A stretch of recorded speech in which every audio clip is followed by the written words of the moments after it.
Hey everyone, welcome back to Crime Weekly News. I'm Derek Levasseur. And I'm Stephanie Harlow.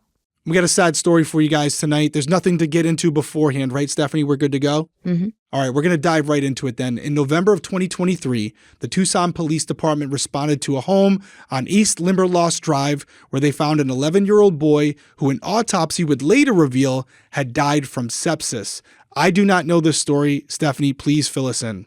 So there's not a ton of information about this case out there, but I thought it was important to talk about it now, specifically, which I'll explain why in a second, but I'll give you some details because investigators would learn that the 11-year-old boy who had originally, even before he died, suffered from multiple medical conditions. He was completely dependent on his caregivers, which was his mother, 33-year-old Ariel Lee Horn, and her boyfriend, 29-year-old Charles Jackson McClellan Jr. According to the autopsy report, the child was found with extensive lesions throughout his lower body, and these lesions were attributed to not receiving proper medical attention due to neglect from his mother and her boyfriend. Detectives also found evidence of extensive fentanyl abuse in the home where there were 3 other children besides the 11-year-old boy living. Now, at that time, Ariel and Charles were nowhere to be found, so the police enlisted the help of the Operations Division West Community Response Team to locate the couple. They were ultimately found on May 1st, 2024, at which time they were arrested and charged with child abuse and first-degree murder. And I think it's an important time to talk about this now because we're in the month of May. May 7th was National Fentanyl Awareness Day, and fentanyl is a big problem in the United States right now.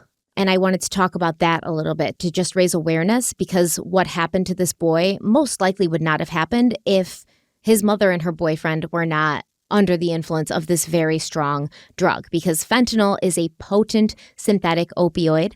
It's up to 50 times stronger than heroin and 100 times stronger than morphine. And I don't know if you see these billboards, but it shows like a pin. And then on the tip of the pin, there's like a little fentanyl, and they say it just takes this much fentanyl to kill you. That's absolutely true, because a few grains of sand, like if fentanyl was sand, a few grains can be lethal. It is synthetic, which means it's not plant-based. It's made in a lab.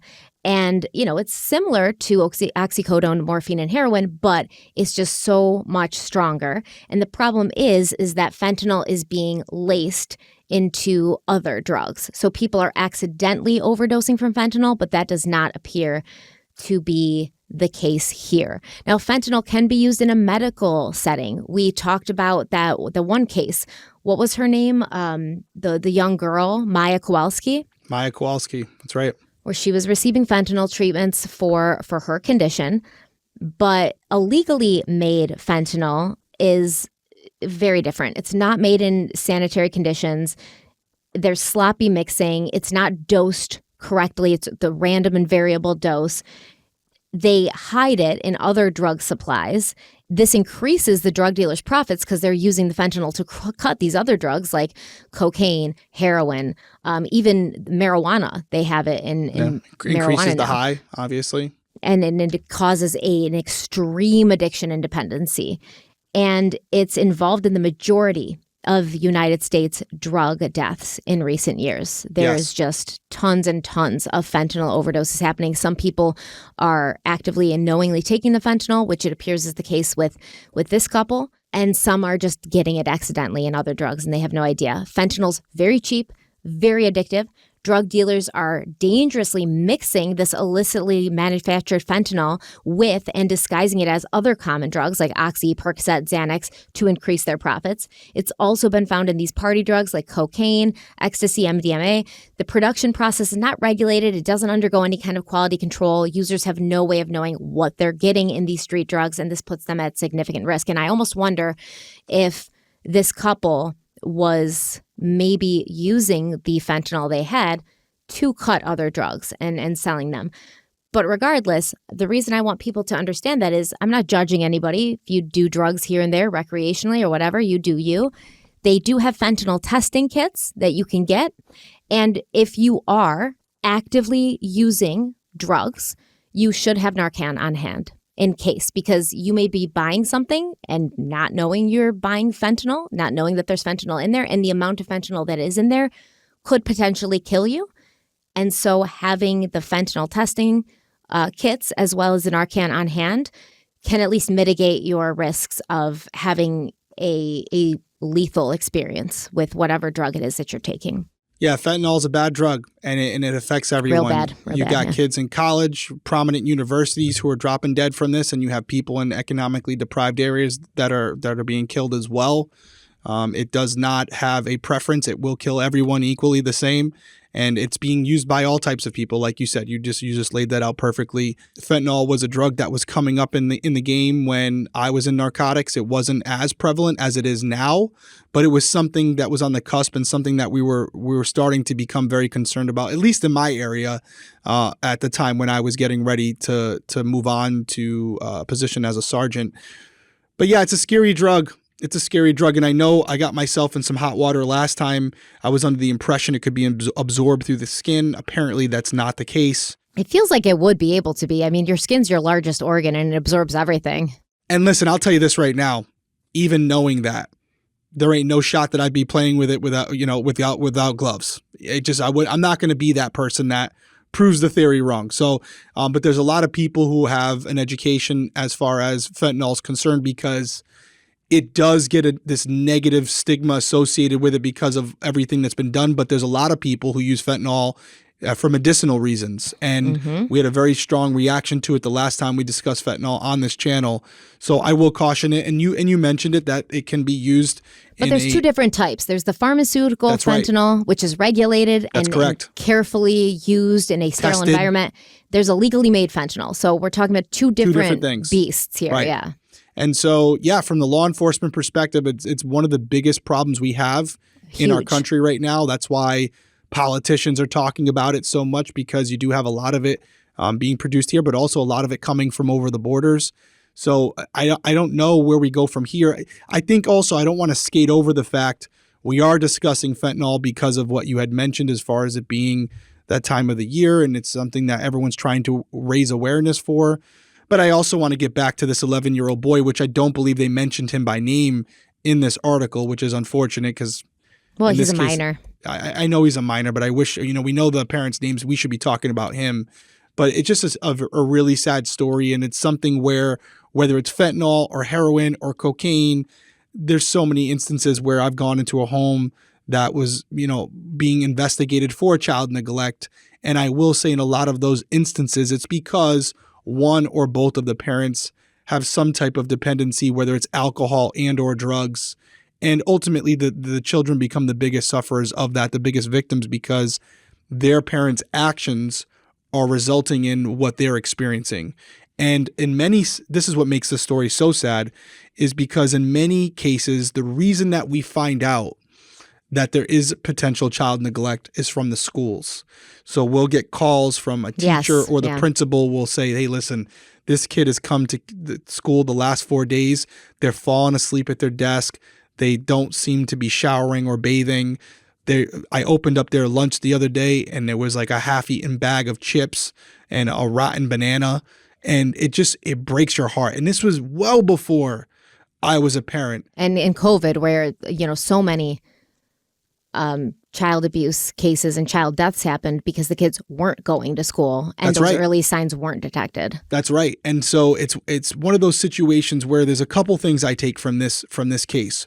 One, everything that you said as far as fentanyl, whether you're someone who, like you said, dabbles in some recreational drugs, recreational drugs, or you're a parent or an aunt, an uncle, or a teacher, an educator, whatever it might be, just be on the lookout for these things, because there could be a deeper situation going on, more than just the kid isn't getting enough sleep at night because they're watching cartoons at home.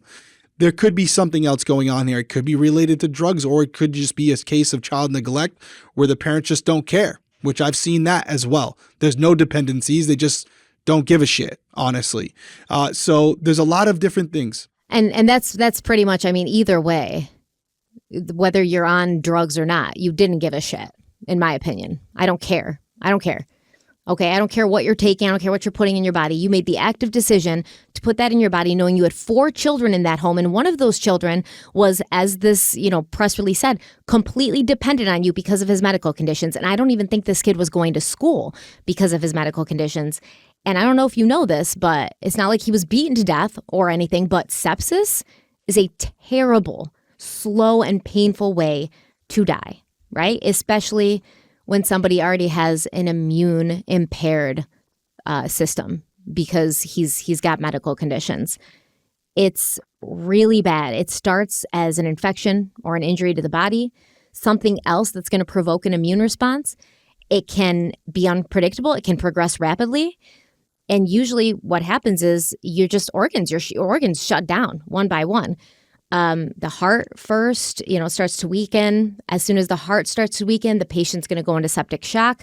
And then your lungs, kidneys, liver, all of these things are going to shut down. And then the person dies. It happens after a prolonged time period of not being addressed. And as the report said, this child had these sores and these lesions all over his body. It's not as if you wouldn't look at him and know. This didn't happen overnight. No. Like you said, it's a prolonged case of abuse where the child was initially injured or cut, something along the lines there.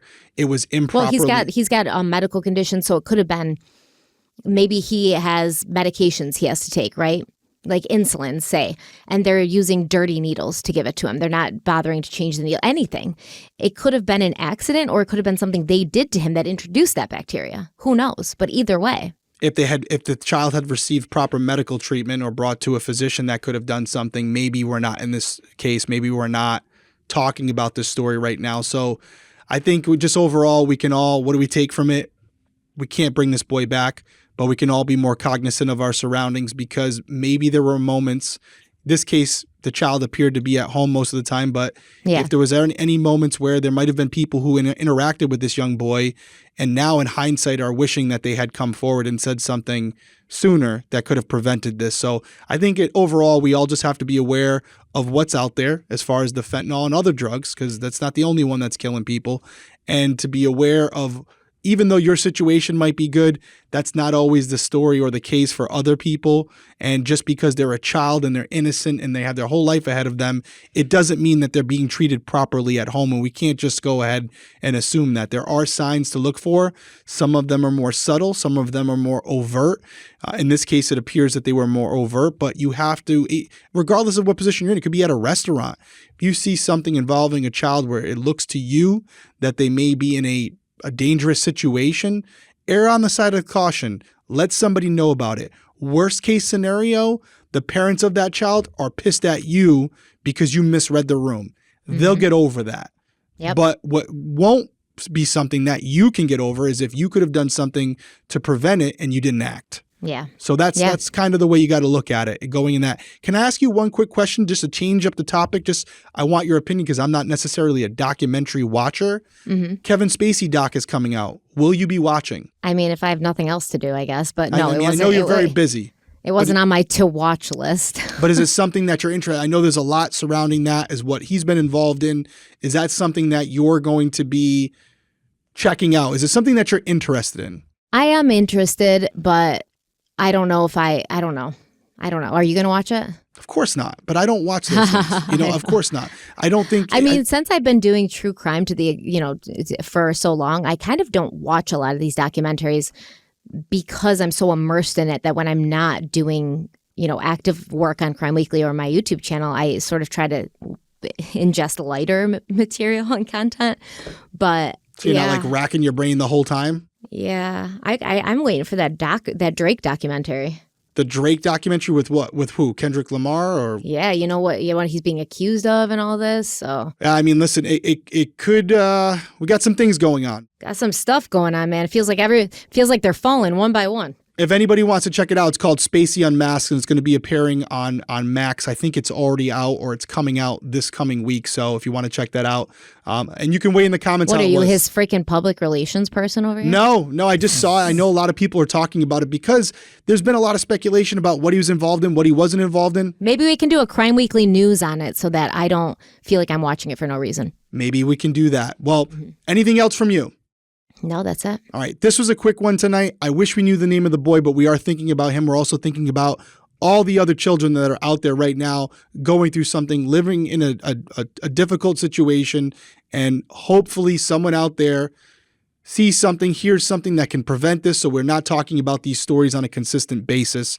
Everyone stay safe out there. We will see you later this week for Menendez Brothers Part 5 on audio, which will be out Friday, and then it'll be out on YouTube on Sunday. Everyone stay safe out there. We will see you very soon.